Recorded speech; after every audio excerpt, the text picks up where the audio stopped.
אני איתך. שלום וברוכות הבאות לפרק נוסף, מספר 90 בפודקאסט קופי דן. אני דן תימור, והמטרה שלנו בפודקאסט זה לעזור לכן, נשים מדהימות ומאושרות שכמותכן, להיות יותר מאושרות, להיות יותר בשמחה, ליצור זוגיות מאושרת בחיים שלכם, ולעשות את זה בדרך הכי נעימה והכי קלה, עם כלים ומנטורים ואנשים מדהימים שבאים לבקר אותנו כאן בכל פעם. היום, אה, אתם תקבלו מישהי שאני מאוד אוהב ומעריך, והיא מורה לתטא הילינג ולדמיון מודרך. היא מכשירה מטפלים רגשיים, מלווה מטפלים להקמת קליניקה. היא גם אימא לשני ילדים חמודים ומהממים, נועם בן 5 ושחר בן שנה, ונשואה לאיש והאגדה אבירם. קבלו את טל חיון במחיאות כפיים סוערות. שלום לכולם, איזה כיף להיות פה, ממש ממש מתרגשת. איזה כיף שאת איתנו, טל. אני אגיד עוד מילה עלייך, שטל, אני עברתי אצלה שני קורסי תטא הילינג מתוך ארבעה שכבר עברתי. הראשון שאני עברתי עם טל היה לפני 3 שנים, וקורס נוסף עברנו בחודש האחרון בתחום של שפע והגשמה. והסיבה, את יודעת שאני מביא אותך לכאן, טל, כי העולם של תטא הילינג זה עולם שאנשים לא מכירים אותו, לוקח לפעמים זמן לעכל את העולם הזה, והוא קסם אחד גדול. כלומר, לי לוקח, ורן, אני מעביר טיפולי טייטיילינג כבר 8 שנים בתוך הקליניקה ובתוך מסגרת של האימונים ליצירת זוגיות מאושרת, וזה פשוט כאילו מה שפעם הייתי מעביר בשלושה ארבעה אימונים, עכשיו בטיפול אחד, זה מקפיץ את המשתתפות, וזה מפתיע אותי מחדש. אז אני מזמין אותך כדי שקצת תספרי לכולם מה זה טטא-הילינג, מה זאת השיטה הזאת, האם זה איזה משהו רוחני, או שזה משהו שהוא באמת קונקרטי ומייצר תוצאות. אז בואי תספרי קצת על ככה, מה זה טטא-הילינג? וואי, תטא הילינג זה קסם אחד גדול שאני מרגישה שהחיים שלי השתנו ברגע שפגשתי אותו, למדתי המון המון שיטות טיפול, וברגע שהגעתי לתטא הרגשתי שפה כמו הכל מתחבר ביחד. אז תטא הילינג זו שיטה שיצרה אותה ויאנה סטייבל, ובעצם איך אני מסבירה אותה, איך אני מרגישה אותה, אני אספר את האג'נדה שלי בתוך זה. אני רואה תטא כפסיכולוגיה עם תקשור. זה שילוב שבעצם מאפשר לנו להכיר חלקים בתוכנו, חלקים שהם לא מודעים אלינו, שאנחנו כמו בעיוורון, הם עיוורון בחיים שלנו, אנחנו בוחרים, אנחנו נעים, זה דפוסי התנהגות, דפוסי מחשבה, אבל אנחנו לא מודעים אליהם.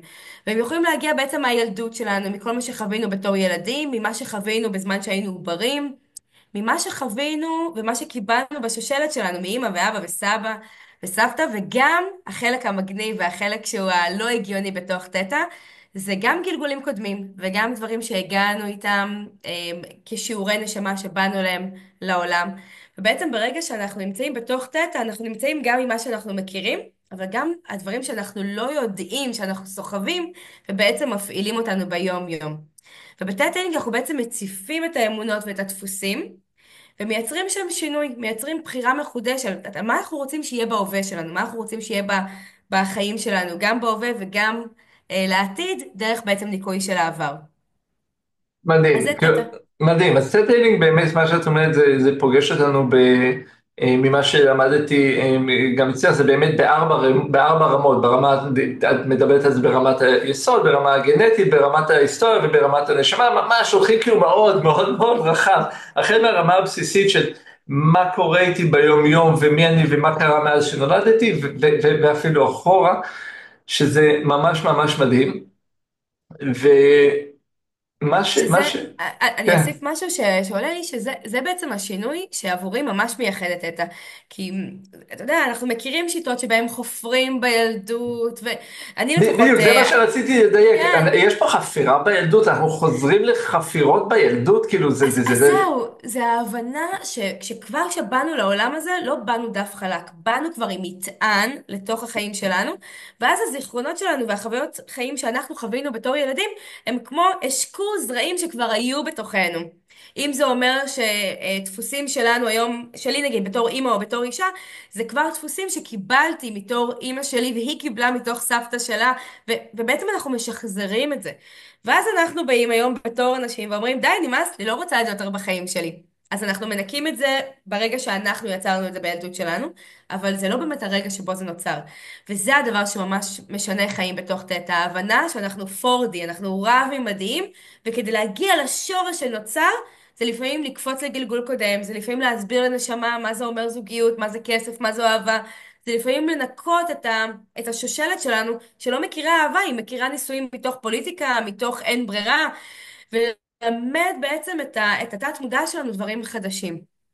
מדהים, מדהים, מדהים, מדהים, וממה שעוד פעם, אני לא הגעתי לרמות כאלה, אבל ממה שגם קראתי לביאנה סטייבל, שהיא ממש, הטטלינג שהיא יצרה, מרפא דברים, כאילו, שהרפואה המודרנית לא הצליחה להגיע אליהם. מבחינת מחלות, מבחינת דברים פיזיים. גם מחלות וגם מבחינת רגשות. כן, כן, כן. היופי זה דווקא כשמגיעים נגיד לטיפולים של תטא ופתאום אין לרפואה הסברים, נגיד אסתמה של האור, או מקומות שהרפואה לא יודעת לתת בהם הסבר או פתרון, אז אני הכי אוהבת את המקומות האלה, כי ברגע שאין הסבר אפילו יותר קל לרפא את זה, כי אין את הדבר הלוגי הזה שאומר לא, זה בלתי אפשרי, לא, צריך לקחת תרופות מסוימות או כל היתר.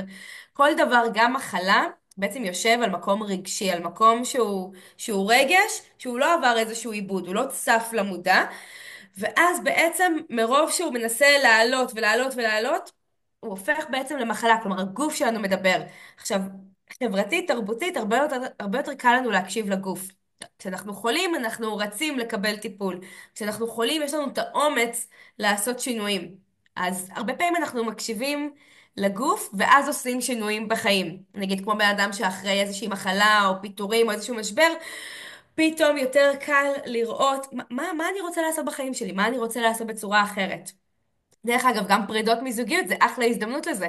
כי ברגע שסיימנו זוגיות, יש פה הזדמנות לעשות חשבון נפש ולהגיד, אוקיי, מה אני מעיזה לראות בתוך הזוגיות שלי, בתוך דפוסים שאני רואה ששחזרו על עצמם. הבן זוג שהיה עכשיו הוא בדיוק כמו אבא שלי. אני רואה את אותם הטעויות בתוך הזוגיות שחוזרים על עצמם, ובמקום לבוא ולשחזר את זה לזוגיות הבאה או לקוות לטוב, אפשר ממש לעשות עבודה פנימית, עבודה רגשית ולראות למה זה משתחזר? מה הדבר הזה? מה האמונה? מה המחשבה? מה הזיכרון שבעצם מנסים להתנקות ואני רק צריכה להעלות אותם למודע ולנקות אותם כדי לייצר מציאות אחרת. מדהים, כלומר, מה שאת אומרת שמשברים זה הזדמנות מעולה, לזהות דפוסים שמעכבים כדי לייצר איזשהו משהו חדש בעתיד שלנו, כדי לא לשחזר את העבר. נכון. כלומר, ברגע שיש משבר, אנחנו גם ככה נמצאים באיזשהו תדר של שינוי. הקרקע גם ככה זזה, ואם היא זזה, אז מלא דברים צפים. עכשיו, אם יש לנו את האומץ ואת הפתיחות להתבונן פנימה ולראות, אוקיי, מה צף? זה קצת כמו שבפסח בא לנו פתאום לנקות את הבית ולאוורר ולזרוק מלא מלא דברים. אז יש תנועה, משהו קורה, ובתוך התנועה הזאת אנחנו יכולים לפגוש אמיתות שעד היום לא רצינו לפגוש, כי לא רצינו לפרק את הזוגיות. אבל אם היא גם ככה התפרקה, או גם ככה זזה, או גם ככה משהו קורה, אפשר למנף את זה כדי שההווה והעתיד יהיו אחרים. מדהים, זאת אומרת שאנחנו עכשיו בתקופה שכאומה יש פה הזדמנות מאוד גדולה לכולנו כבני אדם לצמוח, כי כולנו מאוד. במשבר.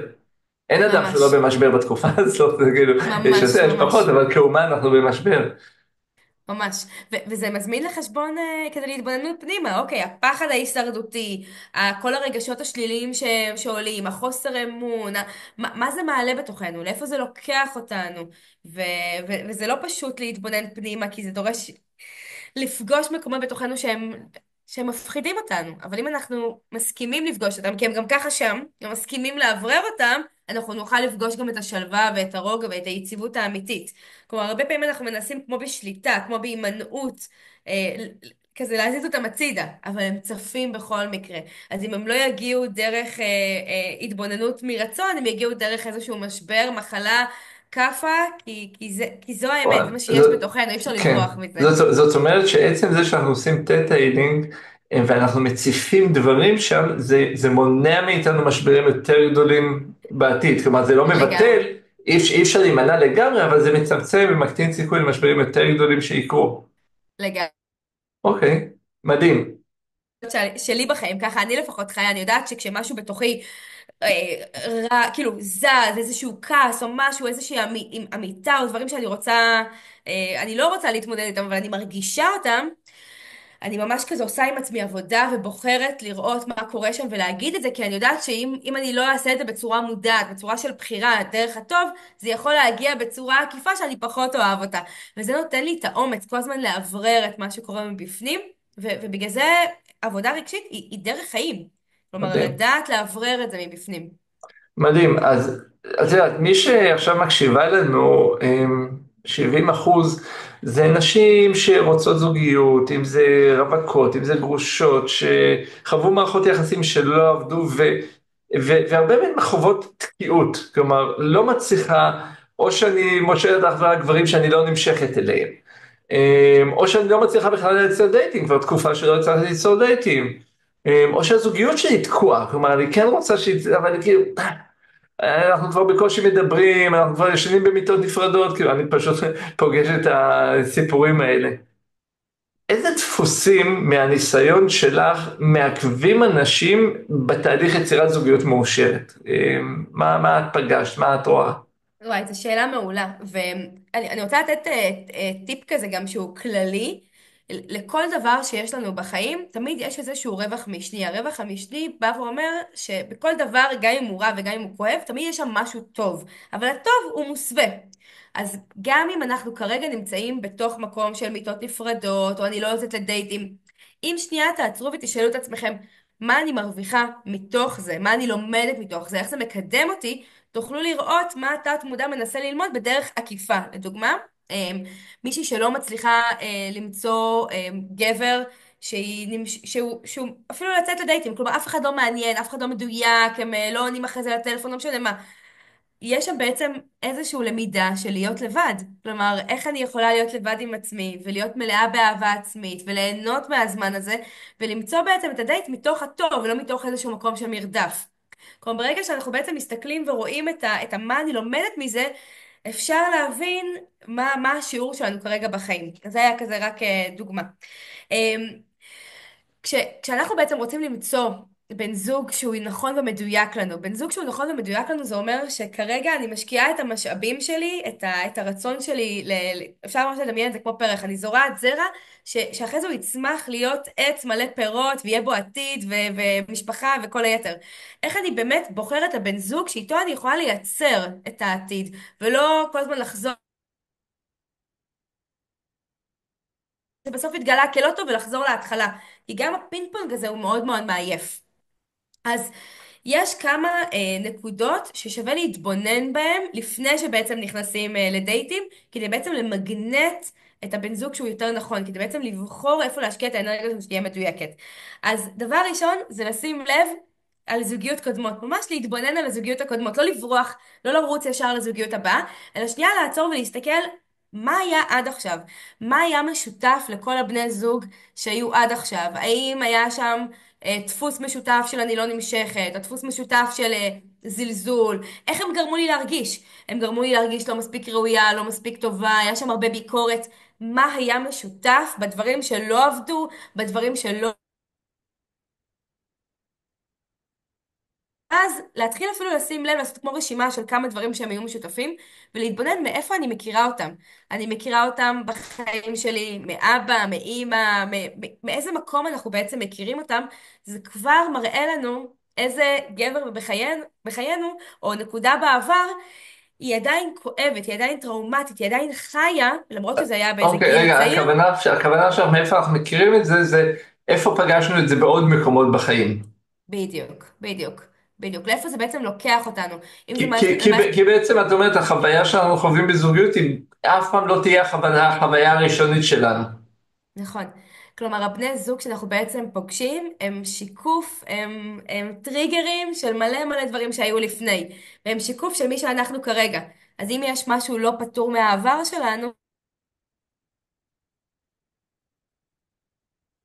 אז אנחנו נחזור רגע, לעבר רגע, וננקה את אותו. היית קטועה. אם יש משהו לא פתור מהעבר שלנו, אז? אם יש משהו לא פתור מהעבר שלנו, אנחנו נפגוש אותו גם בהווה שלנו. ואם אני לא רוצה לפגוש אותו בהווה שלי, אז אני אחזור אחורה לעבר, אני אעשה תהליך רגשי, אני אפתור אותו, ואז גם ההווה שלי ישתנה, ואני כבר לא אפגוש את זה. זה כבר לא יהיה חלק מהחיים. לא יהיה כבר צורך בטריגר הזה. אוקיי, אז אז הדבר הראשון שאת אומרת, תחזור אחורה ותזהו את הדפוסים שהיו בבני הזוג שלכם, ותנסו לבדוק איפה זה פגש אתכם עוד קודם בחיים. בדיוק, בדיוק. זה נכון שעצם ההתבוננות הזאת כבר עושה שינוי? נכון, כי ברגע שאני בעצם מסתכלת על הבני זוג האחרונים, אני אתן דוגמה, אם כשאני הסתכלתי על הבן זוג האחרון המשמעותי שהיה, הבנתי שהוא התייחס בצורה מסוימת כי אני הרגשתי לא מספיק ראויה. כי אם הייתי מרגישה יותר ראויה, הייתי יודעת לשים שם גבולות ולעמוד על שלי. אז ברגע שהתחלתי לעבוד עם עצמי, על למה אני מרגישה לא מספיק ראויה ולזהות את הזיכרונות ואת החוויות חיים סביב זה, יכלתי לבחור בן זוג, לזמן בן זוג, למגנט בן זוג, שאני מרגישה שהוא רואה אותי כראויה וגם אני ראויה מולו. ואז כל הזוגיות נראית אחרת לחלוטין, כי הכאב של הלא להיות ראויה כבר לא חי בתוך הזוגיות. מדהים, את יודעת שאצלי היה דפוס כשאני חושב על זה, כמו להראות כמה אני חכם, לעזור לבנות שיצאתי איתן, וגם ממש כאילו להשפיע עליהן, כאילו כמו שאני משפיע באימונים, להשפיע עליהן, להיות יותר טובות, כאילו זה היה ממש, וזה אף פעם לא עבד, כאילו באיזשהו שלב קלטתי, שמה שאני בעצם עושה פה, אני כאילו, אין שם רגש, אולי אני מנטור טוב עבורן, אולי אני מלמד אותם משהו על החיים, כאילו מי שמע ממרום גילי, כן, הייתי אז בן 20 אבל זה אף פעם לא עבד, אז זה אחד הדפוסים שקלטתי, אז הבנתי, אוקיי, למה להפסיק לעשות? בדיוק, בדיוק. אני ממש מתחברת לזה, אני זיהיתי בעצמי דפוס שמטפלת. כלומר, בחרתי בני זוג שאני אמורה לטפל בהם, לעזור להם, להפוך להיות הגרסה היותר טובה של עצמם, אבל אז לא הייתי בת זוג, הייתי מטפלת בעצם. אז ברגע שהבנתי, וזה גם, זה עוד, אני מקווה שזה גם יעזור למי ששומעת אותנו, כי ברגע שהבנתי שאני לא בוחרת בני זוג, אם הם ישתנו, ואם הם יתפתחו, ואם אני בוחרת בן זוג כמו שהוא כאן בהווה. האם כמו שהוא כאן בהווה, זה טוב לי, הוא טוב לי, אני אוהבת את זה, אני מבסוטה מזה, אני שלמה עם זה. מדהים, בלי לחשוב אולי הוא ישתנה. זה מה שאני קורא לו, זה לא להתאהב בפוטנציאל.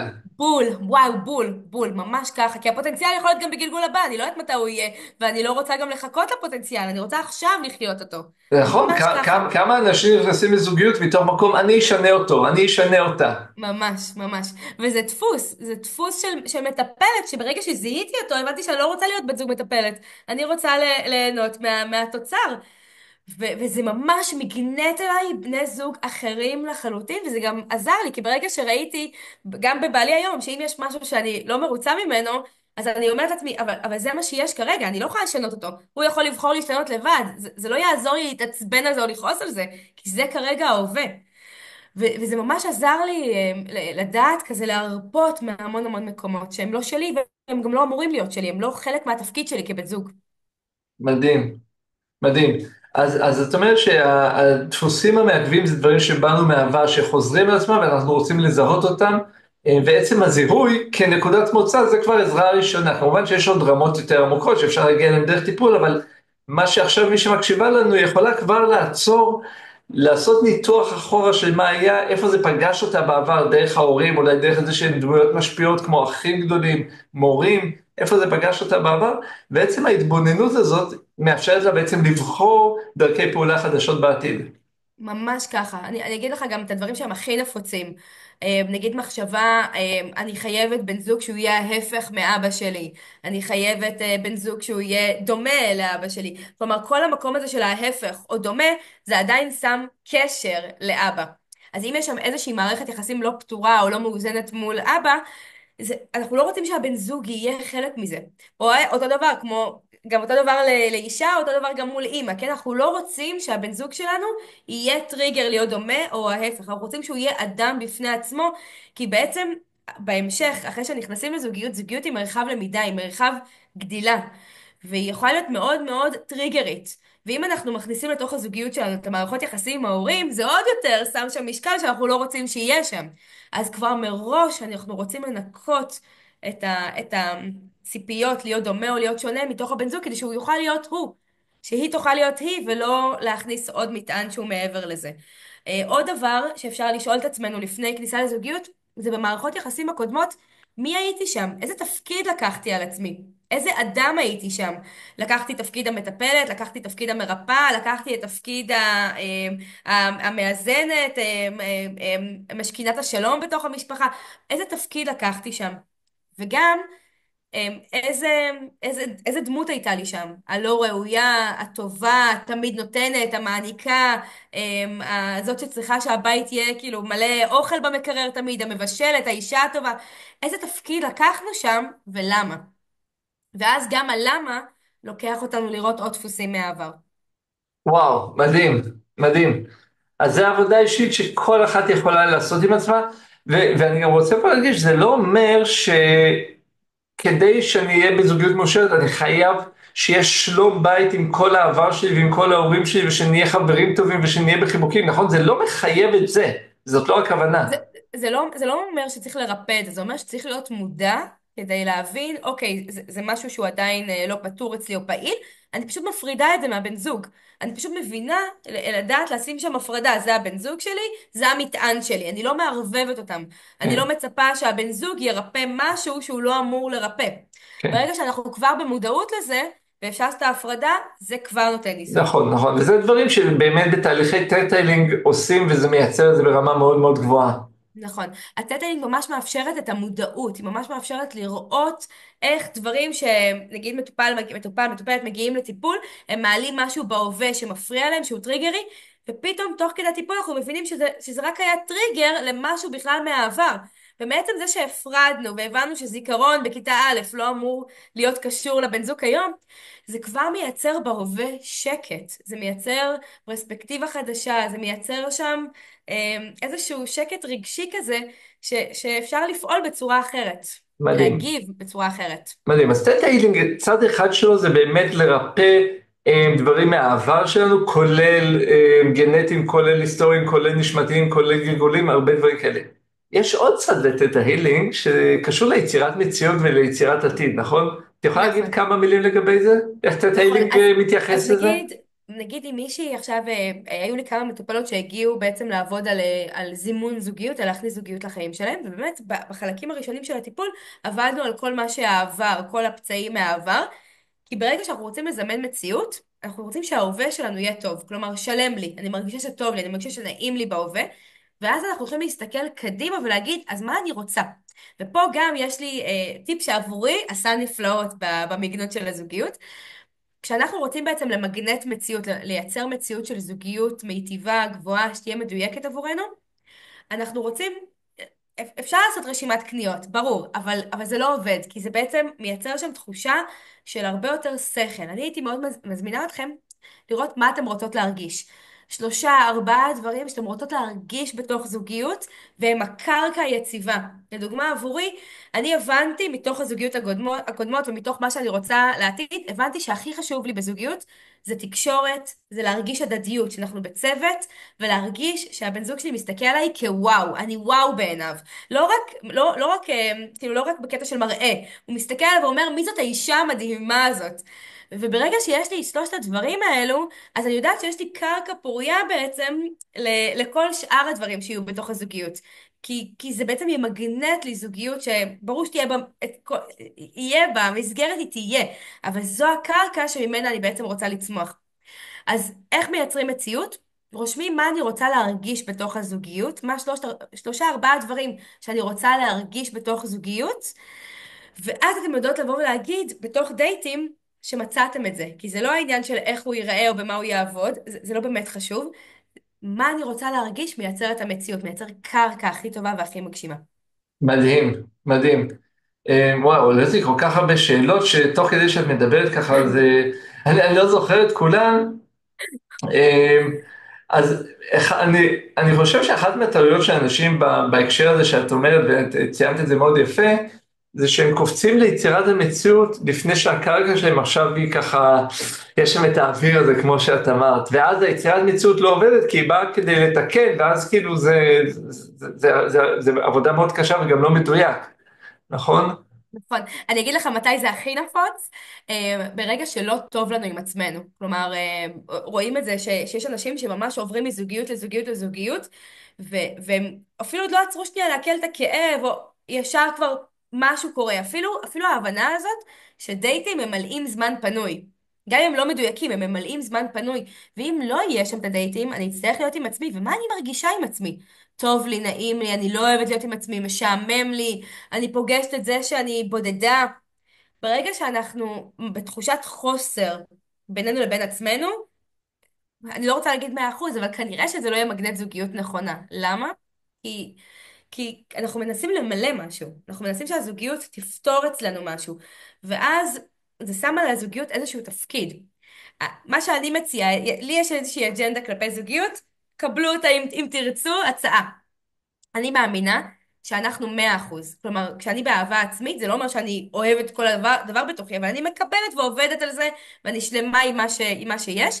אני מרגישה שאני 100%, אני מלאה.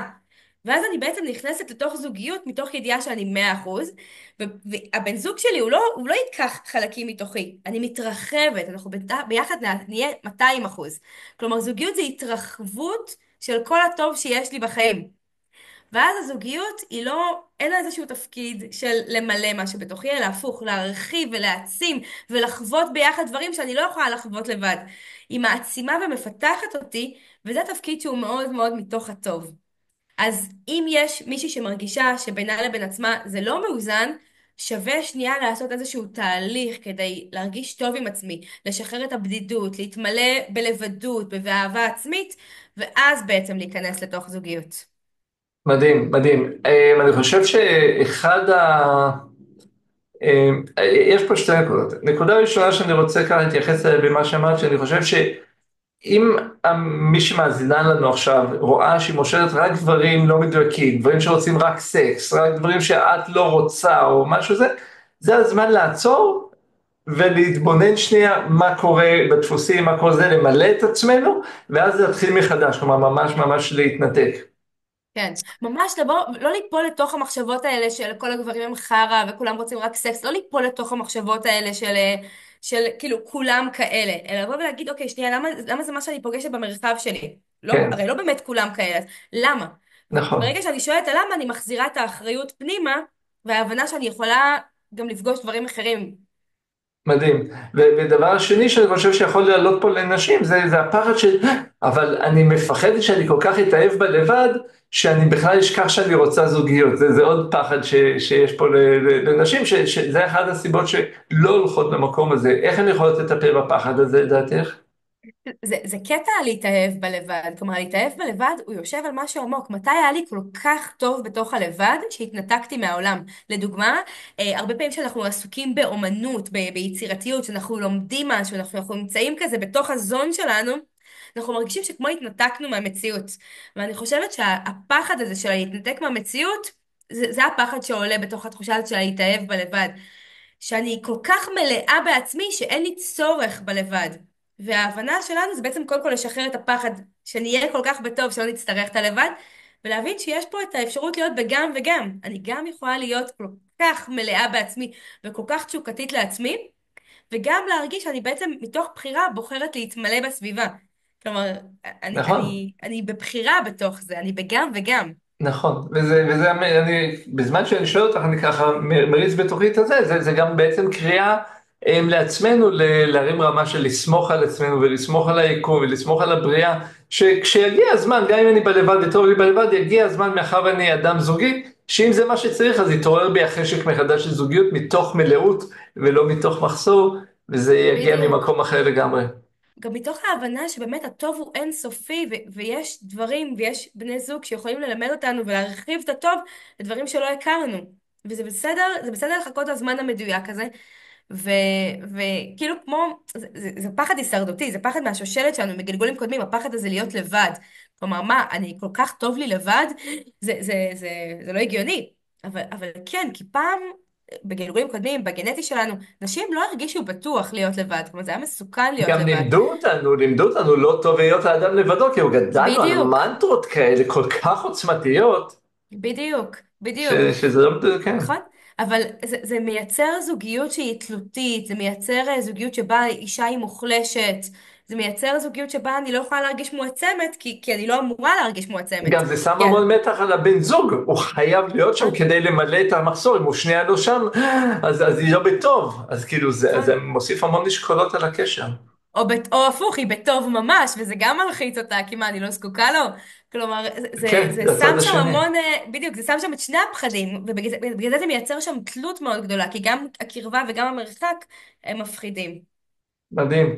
טל, אנחנו יכולים לדבר פה עוד שעות, אבל אני מרגיש שכבר פה הם קיבלו את מה שהם צריכות לקבל מהפרק הזה, ויש להם כל כך הרבה עבודה עכשיו לעשות למי שהאזינה לנו. אז טל, רק מילה אחת, אם מישהי רוצה לצרוך עוד תכנים שלך, לפגוש אותך, יש לך סדנאות קורסים, יש מלא דברים שאת עושה ואת מחדשת כל הזמן, איך הכי טוב להגיע אלייך, איך הכי קל? וואי, בעולם שלנו יש מלא דרכים, אתם יכולים להסתכל באתר אינטרנט, אפשר בפייסבוק, אפשר לכתוב לי וואטסאפ. פשוט רושמים טל חיון ומגיעים, אין עוד טל חיון כן, במדינה? יכול להיות שיש,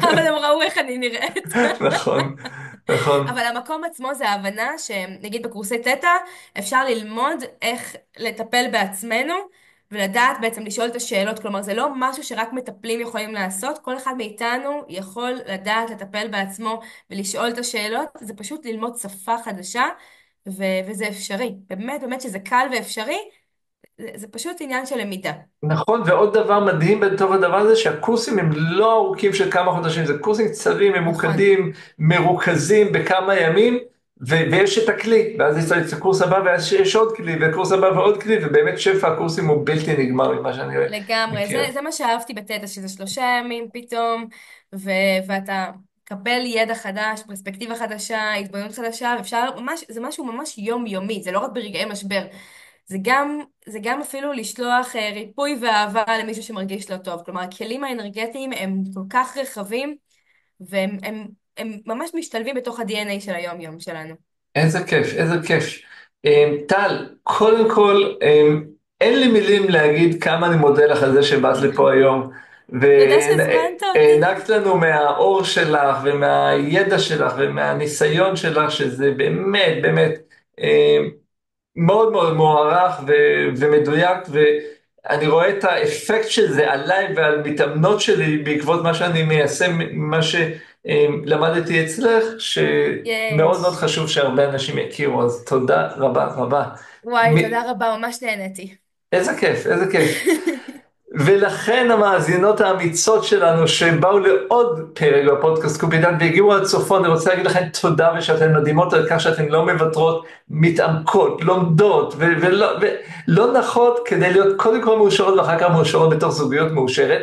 כמו תמיד, אני מזמין אתכם עכשיו לעצור את ההקלטה של השיחה הזאת עם טל ואיתי, לחזור להתחלה, לקחת דף ועט, לרשום תובנות ולהתחיל ליישם את הכלים הנפלאים והמדהימים שקיבלתם כאן מטל היום. אם אהבתם כמובן לשתף את זה עם חברות, מוזמנות לרשום לי שאלות ונשמח לענות. וזהו, עד הפרק הבא, אני דן תימור, זו הייתה טל חיון המהממת. וזהו, אנחנו ניפגש בשמחות ושיהיה חג פסח שמח לכולם. חג שמח.